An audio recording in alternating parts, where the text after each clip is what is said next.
Hi guys, my name's Lee Kelly, I'm the Hull PC guy. First off, I would like to apologise for any background noise you can hear. We're doing some 3D printing today and it's a bit of a noisy beast. I'll show a quick clip of that and you can see exactly what I'm talking about.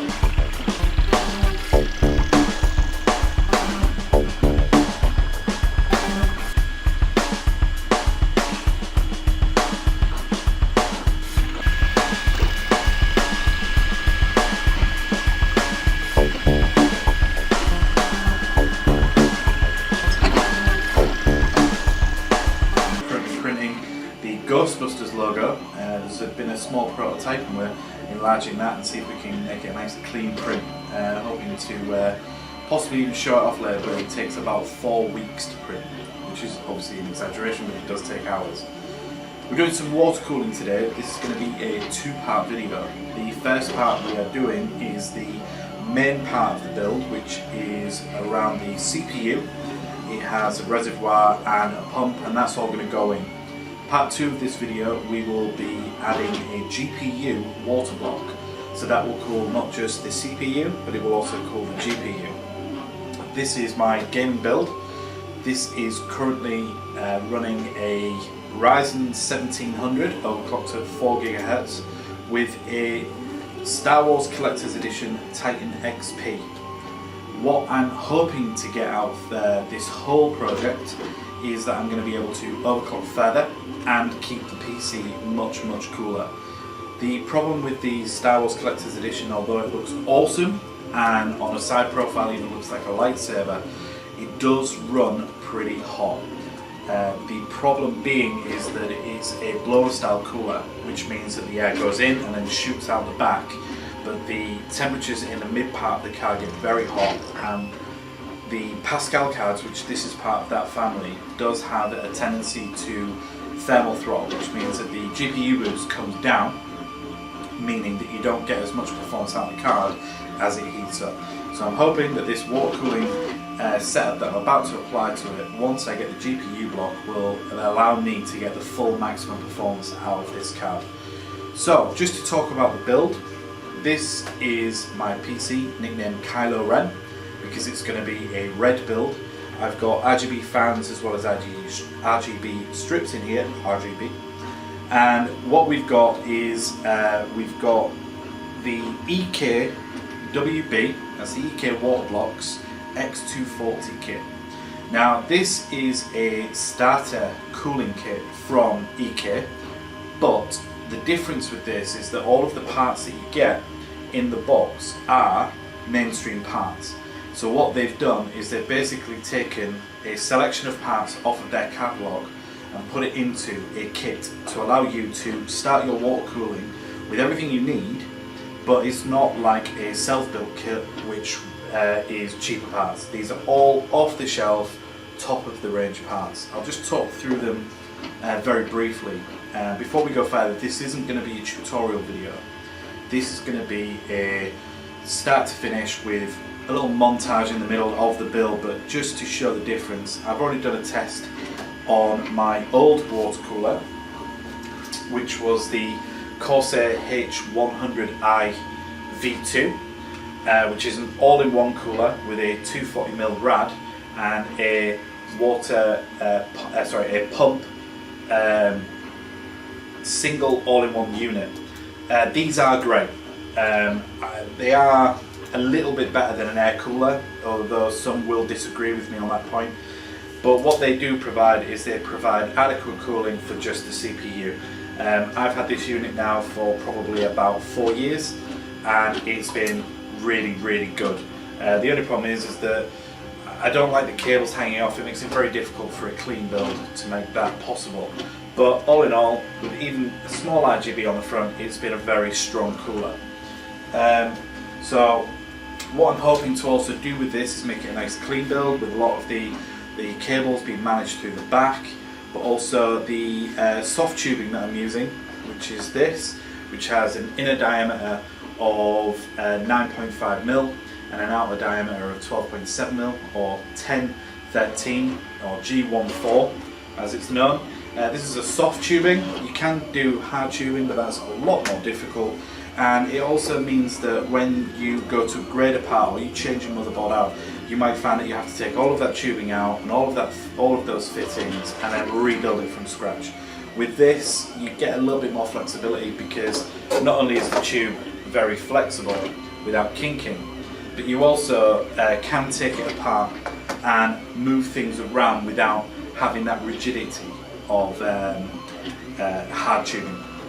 So let's very quickly go through some of the parts that come with this kit. So to start off with, we have the radiator. Now this radiator is a 60mm radiator. As you can see, it's a bit of a beast. This is a 240, so it's 240 from top to bottom. Obviously a little bit more on the top for the water fittings, by 60. This will provide adequate cooling for 2 parts. So what the general rule is that 120mm, so that's a single 120mm fan, will cool 1 single part. This is a dual 120, hence the 240, and that will adequately cool 2 parts. What you can do with this kit though is, if you mount this in your case, have your loop, and you find that you want to add more cooling to it, you can actually add another radiator to the loop. And it's a matter of taking your loop out, put the new radiator in, and then just change the loop order so that you can add another radiator, and that will allow more cooling. I believe though that with this 60mm radiator I will get adequate cooling for the CPU to start for part 1, and then when I go to part 2 and add the GPU block, that will also provide enough cooling.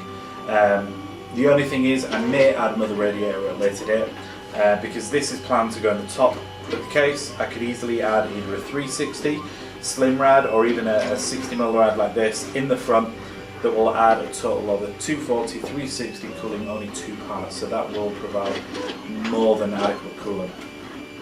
The next part that I'll show you is the reservoir. This is the EKWB X240. Now, I quite like the look of this res.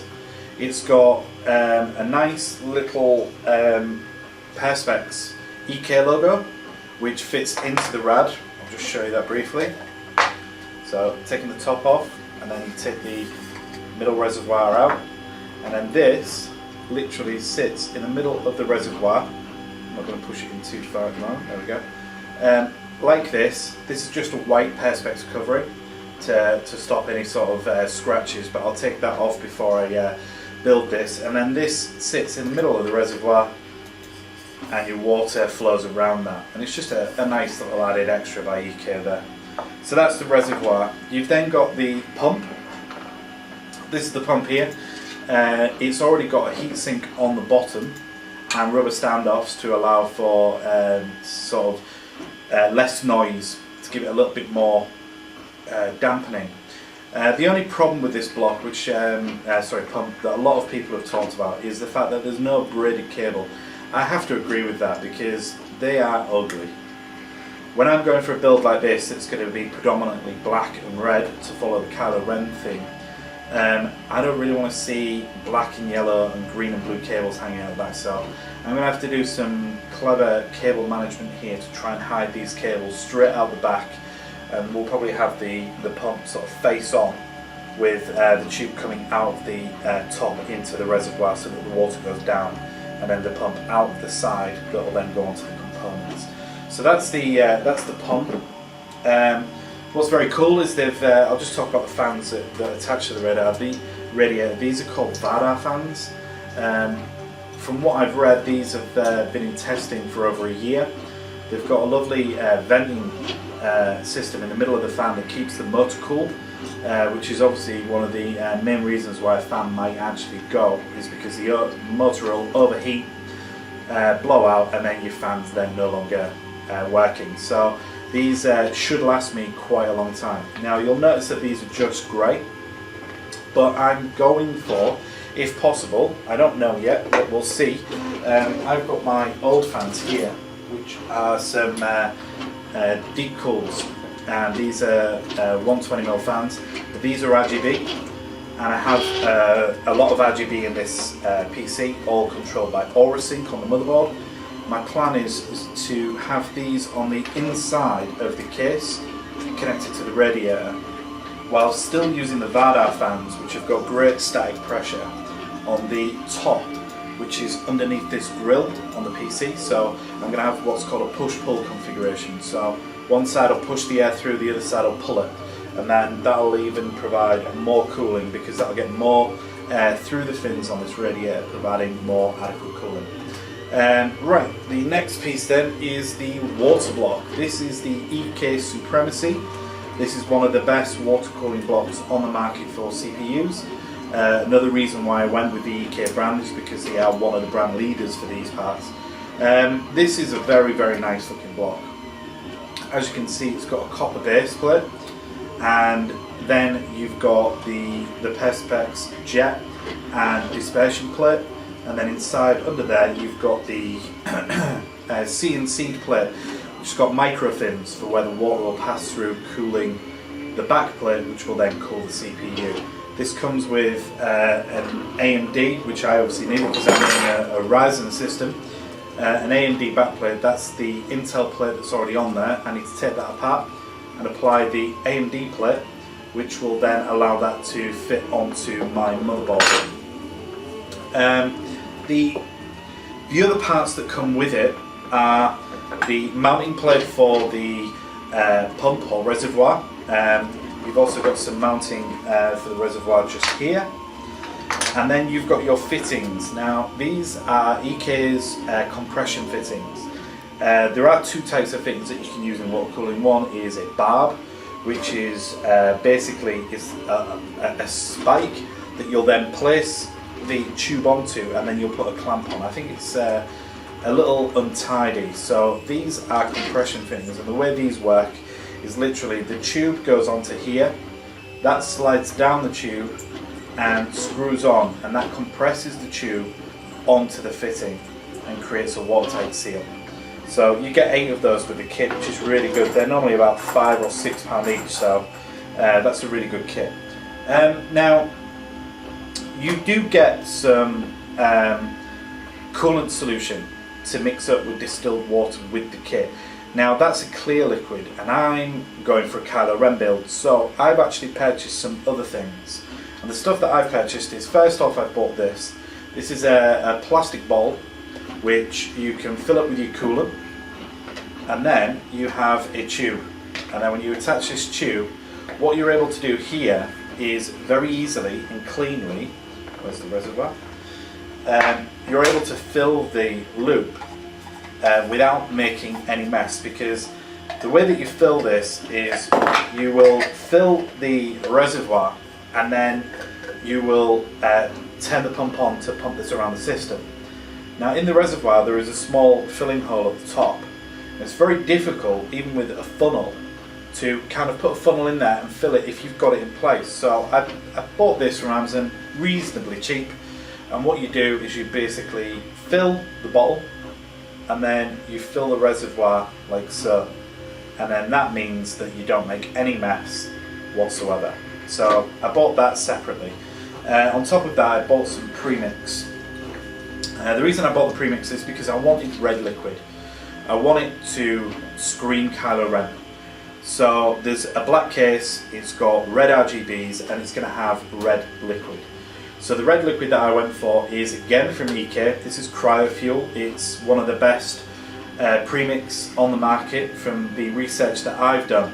And this has basically, once this is in the system, this has got all of the anti-corrosion and biocides within the mix, so it should keep clean for a reasonable amount of time without sort of creating deposits or losing its colour.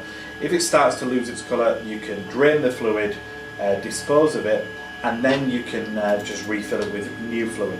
So I actually bought 2 bottles so that I've got more than enough than I need, and then when I expand on the loop I don't have to worry about running out. And then with that I've now got the one thing that the cooling kit doesn't really provide you is a way to drain the loop cleanly. It's a sealed setup, so you've got your pump to reservoir, your CPU block and your radiator, and the pipes lead between all the parts. but there's no way to easily empty without possibly making a mess. So I've thought about that before the build, and I went out and purchased some other parts. So what I've purchased is I've purchased this. This I found on Amazon, and it's a T-junction with inbuilt compression fittings. So what happens here is I'm able to, where one pipe would normally go from one part to the other, halfway through that pipe I'm going to fit this T-junction. So I'm going to have pipes going to and from where they need to go, but it'll leave me this T-junction here. And on this T-junction I'm going to run a 3 or 4 inch small pipe off at the end. I'm going to attach another compression fitting which I bought. This one actually is an XSPC, reasonably cheap, but again it's compression fitting. So as you can see, you can apply the pipe, you can then slide this along and compress the pipe onto there. And then what that's going to do is that's going to sit on the end of this pipe with a screw. And I've bought this piece. This is called a ball joint tap. And what this is basically, it's simply a connection with a tap on the top. And the tap basically cuts off, you won't see it from this distance, but this cuts off the water supply. So that what I will do is I will then attach this to the end of that small piece of pipe, and then I'm going to have another piece of pipe, whatever piping I've got left, to create, using this other fitting, an attachment that I can literally screw onto here, open the tap, and then it'll pour the water out.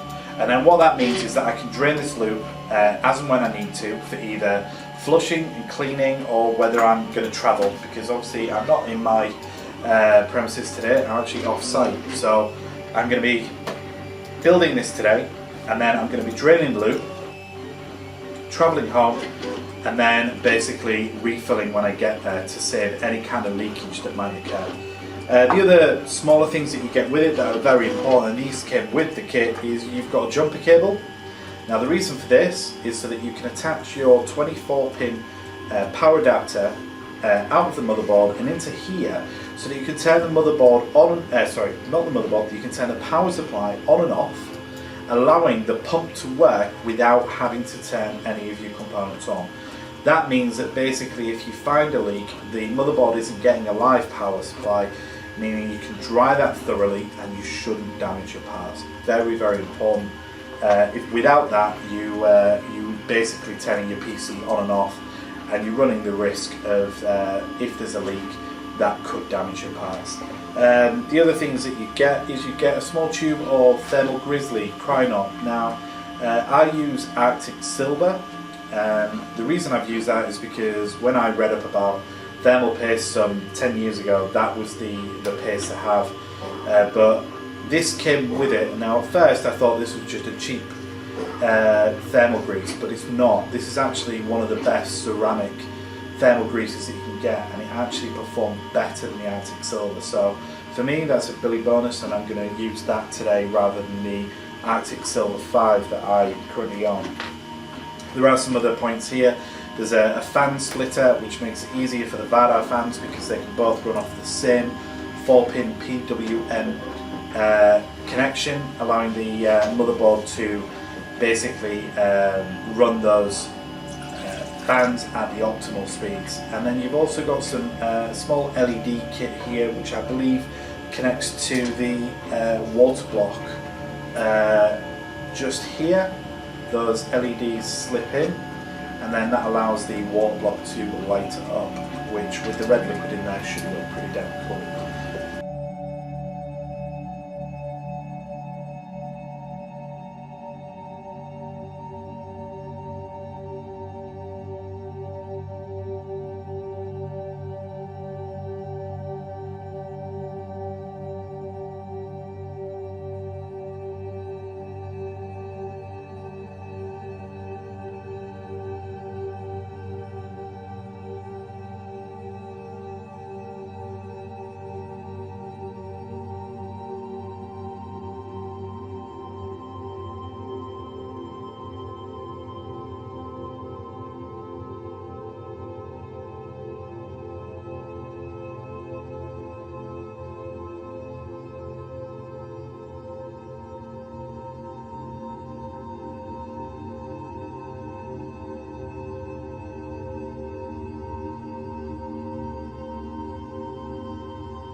Okay, so this is the tap that I talked about at the start of the video.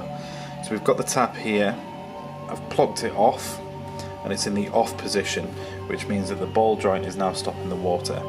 Small piece of pipe going into the T-joint, and the T-joint comes from the reservoir, hits here, it'll fill this part of the tube, then it'll go down to the pump, and then the pump goes up to the radiator goes into the CPU block, and the CPU block back into the reservoir. So we are pretty much ready to fill. I'm just going to make a small amendment, as I've just noticed that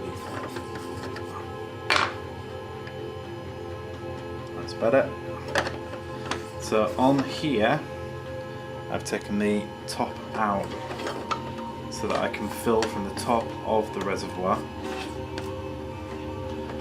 These cable runs have been quite tight because I didn't have quite enough tubing, but the plan will be that these will sit just like this in the bottom of the case, and I'm going to cable route all around here. So I'm going to keep this out because I don't want that to leak either, and I'm going to use paper towels in strategic points so that if there is any leakage it will catch most of it. So I'll go down here for the radiator, and down here for the water block. So, moment of truth. That's where it gets a bit nervy.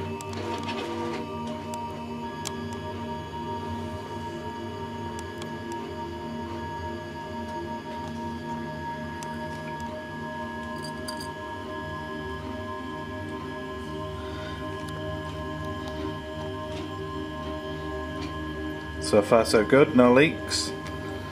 I just need to make sure that the pump is getting the water before I even think about putting power on.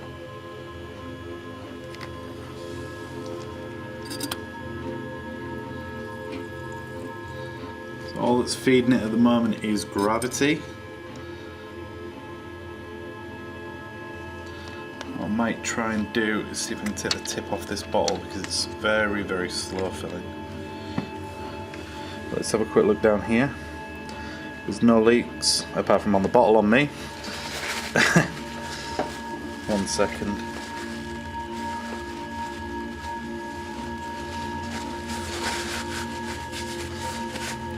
So there's no leaks around here. This is all clear. That's clear. There's no leaks here or here. So that's good. It's all looking good so far. Let's put some more in.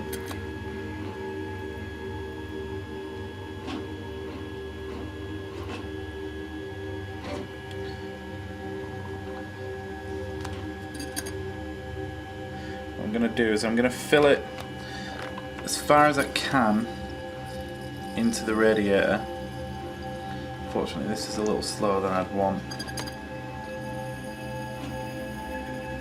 Maybe I should have read the description on this bottle because it's got a very small spout. You'll see it's almost like a jet, a tiny little jet. What I'm going to do is I'm going to get enough water into the radiator to then do a power cycle and try and get the water up to the CPU block and into the radiator. But it'll be a quick cycle because I don't want the pump to run dry.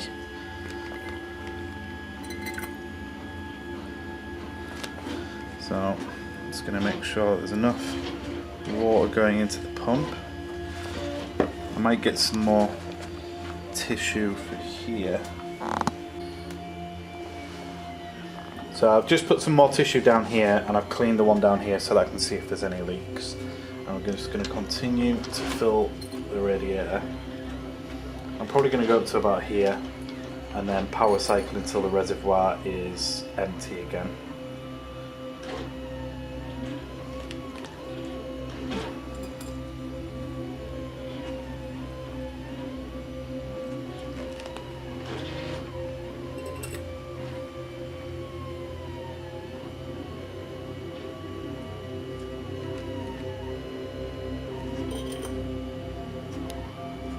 Okay, I'm happy with that.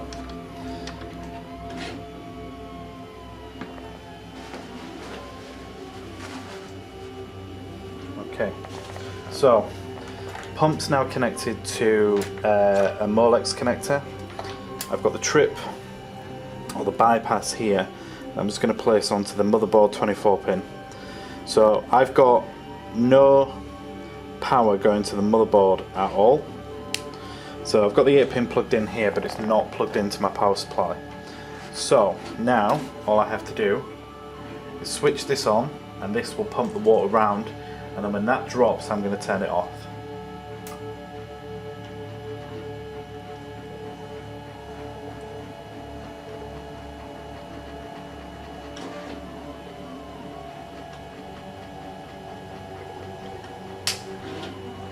So there we go. We can see that the reservoir has now emptied. We've got all of these tubes are now full, and it's going up to here, but it's only half empty because the radiator is right at the top. I've now got to get this full up so that it'll push more water through here and then keep going through here, and then you keep cycling this until basically you keep emptying the reservoir. The reservoir will then stay, and then it's a matter of just keeping the pump going until you can get all the air bubbles out of the system, much like any water cooling system. So I'm just going to fill this back up. Right, so I've filled the reservoir back up. Now what I'm going to do is I'm going to do another power cycle. We should start seeing the water block fill up and the radiators start to get filled. Okay?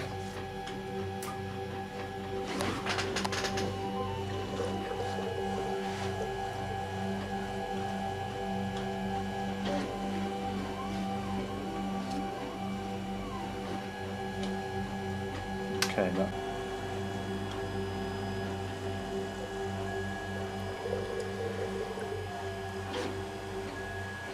So this is all the air being pumped out of the system.